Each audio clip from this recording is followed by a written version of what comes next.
makiisa sa kanila. Ito. Ang tawag po namin yan ay conscience call to the AFP. Hindi po kodita ang gusto naming mangyari. Hindi din po mutiny. Kundi ang AFP must abide by their constitutional mandate.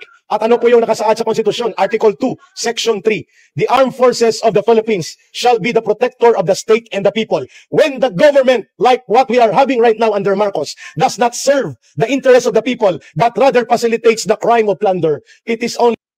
Magaling talaga magsalita si si Eric eh. Trabaho niya kasi yan sa pagre-recruit. Yan. Kaya nga siya yung spokesperson ni ni dating Iloilo Mayor Jed Babilog. Alam mo naging mayor uli ngayon eh. Dati kalaban nila si Duterte. Tapos nung naging yung kanyang amo ay nasama sa listahan ng papatayin at hindi na umuwi, nagbabad na sa Japan dahil sa takot. Kung nakauwi rito yon, tugba yon. So siya ngayon naging alaga ni Duterte, ni Nakibuloy. At naging naging taga-kahul na ng kampo ng mga Duterte. Baka wala pong budget ngayon. Kasi ngayon ko lang din ito nakita uli sa Eric eh. Baka wala pang budget yon. Baka ito may budget na from China, 'di ba? Hindi naman kakahul yung mga yan ng walang budget eh. Proper for the AFP to stand by the side of the people. Mapapadali ito lahat kung wala ng AFP sa likod ni Marcos. Di ba? So hinihimok niya yung AFP natin na baklasan na ng suporta si PBBM. NPA na NPA talaga, di ba? Ang diskarte.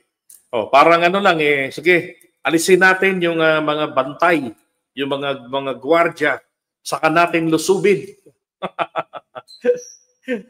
Kaso ilan lang kayo nilangaw. Tapos yun pong rallying darating sa 21, hindi po sila invited. They don't belong. Ang post nga nakalagay doon, hindi pwede dito ang mga DDS na oportunista. Alam niyo, dapat kinakasuhan na ito ng inciting to rebellion eh. Pinipirmahan niya ang sindikato na budget na pinapalusot ng kanyang pinsan for the last 3 budget cycles. Ibig sabihin po, ang conspiracy ni Marcos at ni Romualdez ang naging dahilan kung bakit naging malakas ang loob ng kagaya ni Saldico na maging kriminal na mandurukot at mangangamkam sa kaban ng bayan, ang sindikato sa DPWH hanggang sa baba, hindi lamang sa taas na antas at pati ang mga kriminal na contractors na numbalik sapagkat ang unang nawala ay yung tinatawag nating fear factor. Fear factor. Ang ingot din ito, paano hindi magiging sinatawag niya na sabwatan or connivance? Ang nasa proseso ng budget natin, di ba? Ang presidente, matapos niya suriin and then either i-veto niya o kaya naman portion nito o kaya naman aprubahan niya yung General Appropriations Bill, yung GAB, para maging batas para pondo ng susunod na taon. Ngayon, kung naging tarantado tong sinasaldi ko, tinarantado nila yan, ibang bagay na yun. Sila yung dapat papanagutin. Sila yung dapat na hinahabol na bakit ninyo ginawa yan.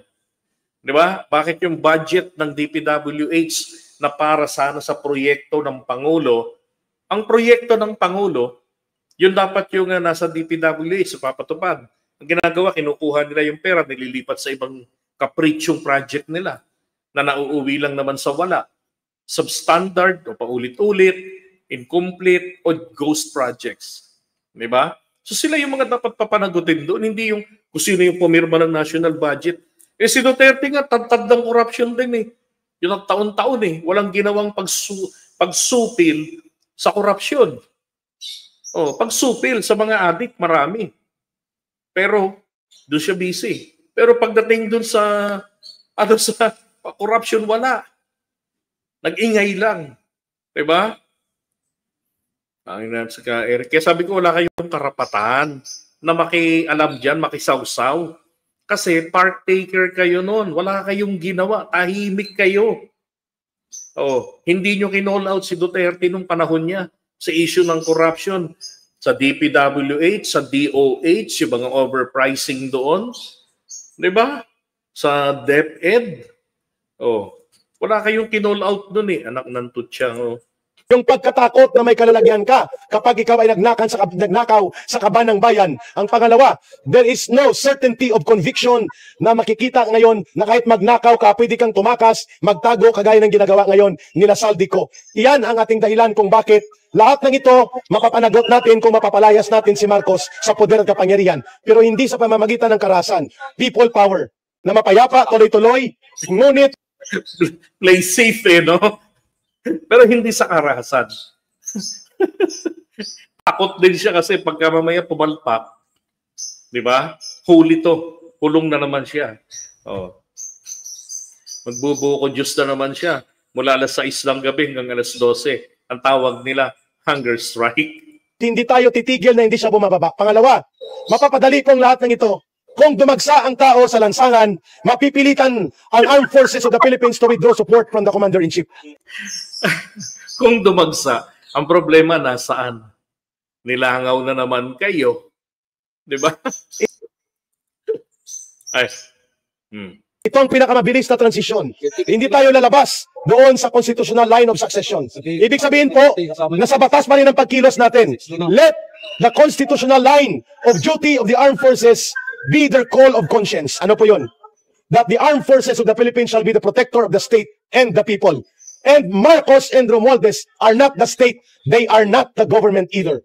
Ibig sabihin po, mapapadali ito lahat kapag nanindigan ang AFP kasama ang PNP to withdraw support from the Commander-in-Chief that will render Marcos inutile, and therefore a transition of power as stated by the Constitution can take place. And then huhulihin natin si Marcos, si Romualdez at sila Saldico, papanagutin sila at bawiin ang ninakaw at dinambong na kayamanan.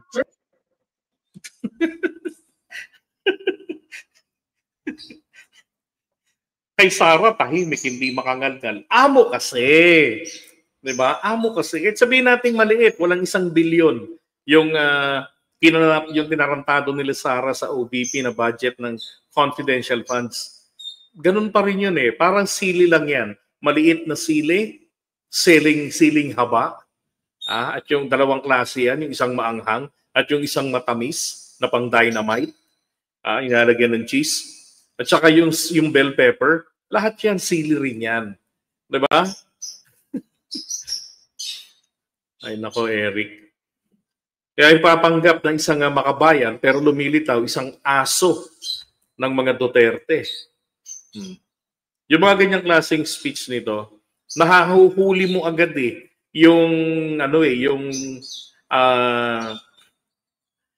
yung intensyon kung sino ba yung makikinabang. May amo eh, 'di ba? Malayong-malayo sila dito sa bata. Yan oh. Malayo sila rito. Today I stand here with the dream of building a new Nepal, with a fire of hope and passion burning within me. But my heart is heavy because this dream seems to be slipping away. Diba? Malayong-malayo si Ka Eric sa speech style nito. Rise and shine, futures of this upcoming imperial empire. I, Oscar Raut, the head boy of this everlasting Imperial Institute, Holy Bell English Secondary School, welcomes you with open arms to our 24th annual program. Du, meine Arbeit für richtig hältst, ob du glaubst, dass ich fleißig gewesen bin, dass ich gearbeitet habe. Dapat ganyan ang gayahin ni Eric kung salita. Di ba? Para makakapukaw ng damdamin. Eh mismo yung mga nasa paligid niya, walang ganun eh. Wala eh. Kasi pag nasa harapan ka ng mga ganyang klase magsalita, magkakaroon ka ng goosebumps tapos ikaw maluluha ka na lang dahil mararamdaman mo yung emotion sa bawat titik na sinasabi na mga salitang sinasabi nila. Pero yung kay Eric, nakala mo, sinisilihan lang sa puwet. Diba? Tapos si udyok ng udyok na play safe, wala kang mararamdamang kaseryosohan eh. Eh, yung mga kasama niya, lang, makapag-content lang. O, yung mga kasama niya yata doon, mga yun eh. Mga member yata yun yung FGM ba yun? Fugitive German Management. FGF. Di ba? fugitive, ano yun, yung G, German FIFOL. ni Kadado, nasa na yun? 40 million daw ang membership. Anak ng tutyang. Baka isa sa kanila doon nagre-representa ng 15 million. 'Di ba? Dass ich mich in diesen Jahren für dich eingesetzt habe, dass ich anständig meine Zeit verwendet habe im Dienste meines Volkes. Gib du jetzt deine Stimme ab. Wenn ja, dann tritt für mich ein, so wie ich für dich eingetreten bin. I put myself before you this moment to shed light within your consciousness by piercing the dark nimbus that circles above you. Alam nyo, yung speech na yun ni Hitler noong 1935 sa isang factory, nagresulta po yun ng milyon-milyon na mga Germans. Dahil binuhay, that speech was after of their defeat ng World War I, and then bagsak ang moral nila. So yung speech niya na yan, nasulat, tapos niya nang isulat yung Mein Kampf, yung doktrina ng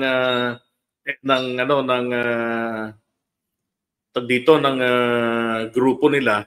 So yung mga tao na nakikinig sa kanya, kasi mahilig siyang tumingin, parang si Marcos Sr., Apolacay, mahilig rin niya sa salamin. Tapos yung paano niyang ikukumpas yung mga kamay niya, pagbitiw niya ng kanyang mga salita, kasabay ng kamay niya, pinanunood niya at ginagawa niya muna yan sa harapan ng salamin. May rehearsal yung kilos. Yung mga tao nung araw, bahagi sa pagtuturo yan ang rhetoric. Kabilang po yan yung art of public speaking. Persuasive public speaking. Yan. Eto, sabi nga nung ibang nabasa ko, si Hitler namatay noon sa Germany, pero muling nabuhay daw sa Nepal sa katauhan ng batang ito. Kinopya niya yung diskarte ni Hitler . Kaya naman si Ninoy, ang daming tagasunod, ganun din magsalita. Di ba? I am present here today to immortalize a monumental change in the course of history. Nepal, our mother, this country gave us birth, nurtured us. But what did it ask in return? Just our honesty, our hard work, our contribution. But what are we doing? We are bounded by chains of unemployment, fleeing abroad in search of opportunities. We are trapped by the selfish games of political parties. Corruption has woven a web that is extinguishing the light of our futures. Youth, rise! We are the torch bearers of change. If you do not raise our voices, who will? If you do not raise our voices, who will? If you do not build this nation, who will? We are the fire that will burn away the darkness. We are the storm that will sweep away injustice and bring prosperity.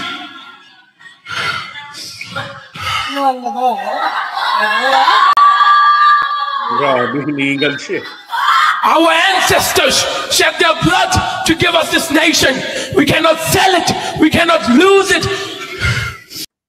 Tapos kay Eric, mapipilitan ang Armed Forces of the Philippines to withdraw support from the Commander-in-Chief. Ito ang pinakamabilis na transisyon. Hindi tayo lalabas doon sa constitutional line of succession. Sa kanya, inaano niya na agad, ganito yung gagawin natin. Ganito yung attacking gagawin natin. Ganito hihina.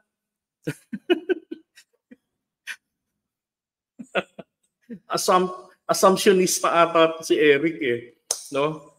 Hindi muna niya pinupukaw yung loob ng mga tao Kaya hindi sila dumami, hindi siya makapaghakot ng mga tao sa lansangan. Ang nahahakot niya yung mga kondita nga bayad. Yun. Wala siyang panama dito kay Raot. We are the fire. We will burn every despair away. Now we must decide. Now we must decide, will we drown in the darkness of despair or rise as the sun of hope? Will we change the fate of this nation, or will we let it remain in shackles? King Birendra once said, even if I die, shall my country live on? Even if I die, shall all my the country youths carry these words in your heart and engrave a monument of change in the course of history. Nepal is ours, and its future is in our hands. Jai Yuva, Jai Nepal!